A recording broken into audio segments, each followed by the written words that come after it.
Very good morning to all. So நம்ம இதில் பார்த்தீங்கன்னா DRB, so district recruitment bureau 2023ஆம் ஆண்டு காமனாக ஒரு 36 மாவட்டங்கள் நடந்த ஒரு செட் கொஸ்டின் பேப்பர் தான் வந்து டிஸ்கஸ் பண்ண போகிறோம்.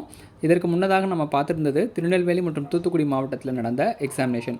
ஸோ அது வந்து மழையின் காரணமாக தேர்வு தள்ளி வைக்கப்பட்டு நடந்த ஒரு தேர்வு. அதனுடைய செட்டு தான் நம்ம ஒரு பார்ட் 4 வீடியோஸாக வந்து பார்த்துருந்தோம். இது வந்து 2023ஆம் ஆண்டே நடந்த DRB examination, district recruitment bureau மூலியமாக 36 மாவட்டங்கள் நடந்த தேர்வுத்தாள் இது தான். ஸோ இதில் உள்ள கொஷின்ஸ் அப்படின்றது நமக்கு ரிப்பீட்டடாக வரும். ஸோ அதனால தான் ப்ரீவியஸ் செட் கொஷின் பேப்பரை ஒரு வியூ வந்து பார்க்குறோம். இதுலேருந்து தேர்வினுடைய தன்மை எப்படி இருக்குது, ஸோ எப்படிலாம் வந்து கேள்விகள் கேட்பாங்கன்ற ஒரு ஃபைனல் கன்க்ளூஷனுக்கு வரலாம். அதனால் அந்த ப்ரீவியஸ் செட்டு வந்து டிஸ்கஸ் பண்ணிகிட்டு இருக்கோம் ரெகுலராக. ஸோ தொடர்ந்து பார்ட் ஆஃப் வீடியோஸ் அப்படின்றதுல இது வந்து ஒரு 5th வீடியோ. ஸோ இந்த 5th வீடியோ வந்து பார்த்திங்கன்னா 2023 நடந்த DRB examination question paper. So 36 மாவட்டங்கள் நடந்த காமன் கொஷின் பேப்பர். இதே மாதிரி தான் நமக்கு இப்போ கம்மிங் ரெக்ரூட்மெண்ட்டும் அனைத்து மாவட்டங்களையும் ஒரே கொஷின் பேப்பர் ஒரே நாளில் தேர்வு அப்படின்றது வந்து நடத்த போகிறாங்க. நாளைய தினம் நோட்டிஃபிகேஷன் அப்படின்றது வெளியாக போகுது.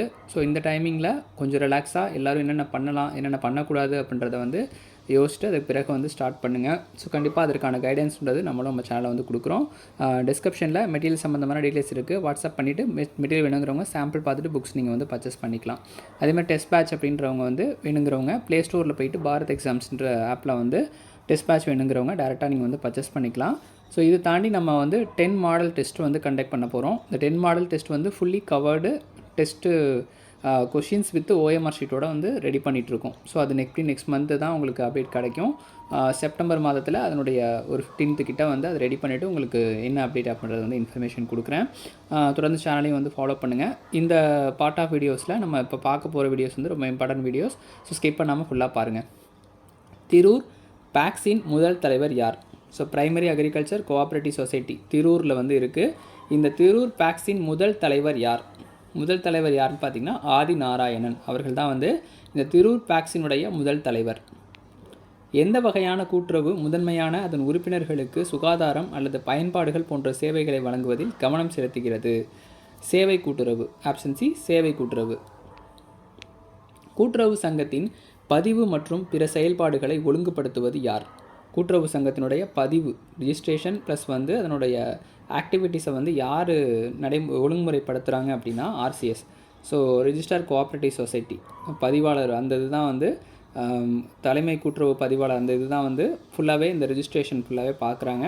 அதே மாதிரி பதிவு மற்றும் செயல்பாடுகள், அது ஒரு ஆக்டிவிட்டீஸ் பண்ணுறாங்க அப்படின்னா ஒரு ஒரு ஒரு ப்ரொசீஜர்ஸ் ஃபாலோ பண்ணுறாங்க. இப்போ ரெக்ரூட்மெண்ட் ப்ராசஸே ஃபாலோ பண்ணுறாங்கன்னா ஆர்சிஎஸ்லேருந்து தான் இன்ஃபர்மேஷன் அப்படின்றது வந்து வரும்.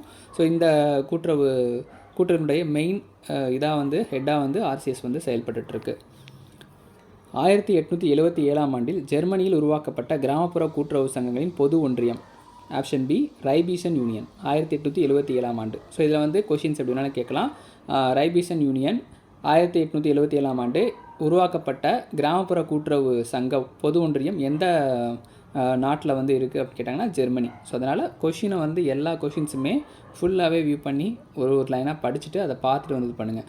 ஸோ அடுத்தது இப்படி கூட கேட்கலாம். ஜெர்மனியில் உருவாக்கப்பட்ட கிராமப்புற கூட்டுறவு ரைபீசன் யூனியன் எந்த ஆண்டு உருவாக்கப்பட்டது அப்படின்னு கூட கேட்கலாம். அதனால் கொஷின்ஸ்லேயே நிறைய கொஷின்ஸ் வந்து க்ரியேட் பண்ண முடியும். அதனால் நீங்கள் வந்து அப்படி தான் ஒரு கொஷின்ஸ் எடுக்கிற பாயிண்டில் நீங்கள் படித்தா மட்டும்தான் இந்த மாதிரியான காம்படிட்டிவ் எக்ஸாமினேஷன் நீங்கள் வந்து கிராக் பண்ண முடியும். ஒரு கொஷின்லேயே 3 கொஷின்ஸ் நம்ம வந்து க்ரியேட் பண்ணலாம். அதனால் அந்த ஆன்சர்ஸையும் பாருங்கள், கொஷின்ஸையும் பாருங்கள். கீழே உள்ள அந்த ஆப்ஷன்ஸ் கொடுத்துருக்காங்களே அதுலேயுமே எந்தெந்த இயர் எந்தெந்த யூனியன் வந்து க்ரியேட் பண்ணாங்கன்றதை நோட் பண்ணி வச்சிட்டிங்கன்னா ஈஸியாக உங்களால் வந்து எந்த கொஷின்ஸ் கேட்டாலும் வந்து கிராக் பண்ண முடியும். ஸோ அடுத்த கொஸ்டின் போகலாம். அகில இந்திய கிராமப்புற கடன் மறு ஆய்வு குழுவின் தலைவர். அகில இந்திய கிராமப்புற கடன் மறு ஆய்வு குழுவின் தலைவர் யாருன்னு பார்த்தீங்கன்னா பி வெங்கடப்பையா. பி வெங்கடப்பையா அவர்கள் தான் வந்து அகில இந்திய கிராமப்புற மறு ஆய்வு குழுவினுடைய தலைவர். கூட்டுறவு தொழிலாளர் சங்கங்களின் முன்னோடி யார்? இத்தாலி. கூட்டுறவு தொழிலாளர் சங்கங்களுடைய முன்னோடி இத்தாலி நாடு. இத்தாலி நாடு தான் கூட்டுறவு தொழிலாளர் சங்கத்தினுடைய முன்னோடியாக திகழ்ந்திருக்கு.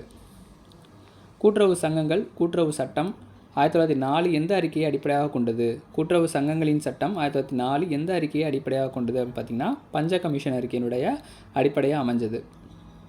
தமிழ்நாடு கூட்டுறவு சங்கங்கள் சட்டம் 1983 படி ஒரு கூட்டுறவு சங்கத்தை பதிவு செய்ய எத்தனை உறுப்பினர்கள் தேவை? 25 உறுப்பினர்கள் அப்படின்றது ஒரு 1983 சட்டத்தின்படி வந்து தேவை. தமிழ்நாடு கூட்டுறவு சங்கங்கள் சட்டம் தெளிவாக பார்க்கணும். தமிழ்நாடு கூட்டுறவு சங்கங்கள் சட்டம் 1983 படி ஒரு கூட்டுறவு சங்கத்தை பதிவு செய்ய எத்தனை உறுப்பினர்கள் தேவை? 25 நபர்கள்.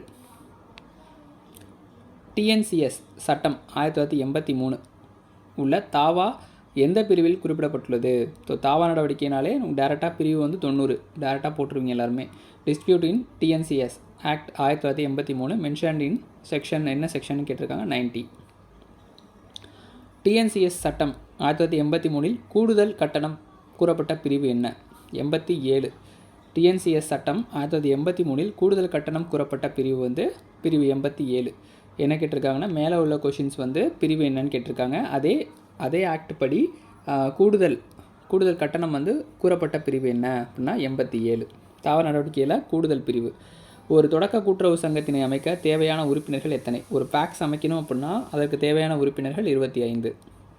கூட்டுறவு இயக்கத்தின் முன்னோடிகளான லூசாட்டி மற்றும் வால்லம்பர்க் எந்த இதை சேர்ந்தவர்கள் எந்த நாட்டை சேர்ந்தவர்கள் அப்படின்னு கேட்குறாங்க. இத்தாலி நாட்டை சார்ந்தவர்கள்.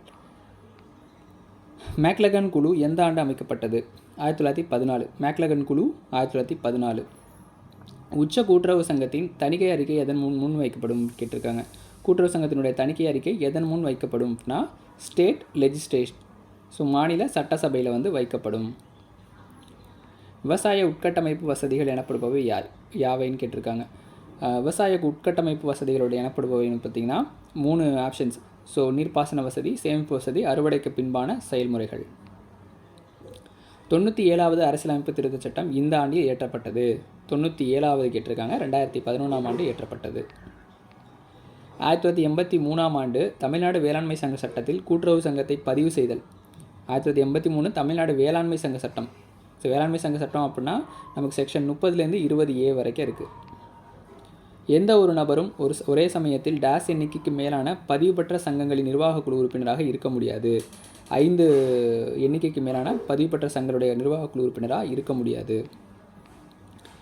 NCUI என்பது national cooperative union of India. NCUI என்பது national cooperative union of India. So இந்த மாதிரி எக்ஸ்பேன்ஷன் கேட்டிருந்தாங்க அப்படின்னா டேரெக்டாக நீங்கள் இங்கிலீஷை பார்த்துட்டு தமிழில் வந்து பார்த்து பண்ணுங்கள். ஏன்னா தமிழில் வந்து அந்த ப்ரொனன்சியேஷன்றது அந்த ஆஃபீஸுன்றது சேம் இது மாதிரியே இருக்கும்.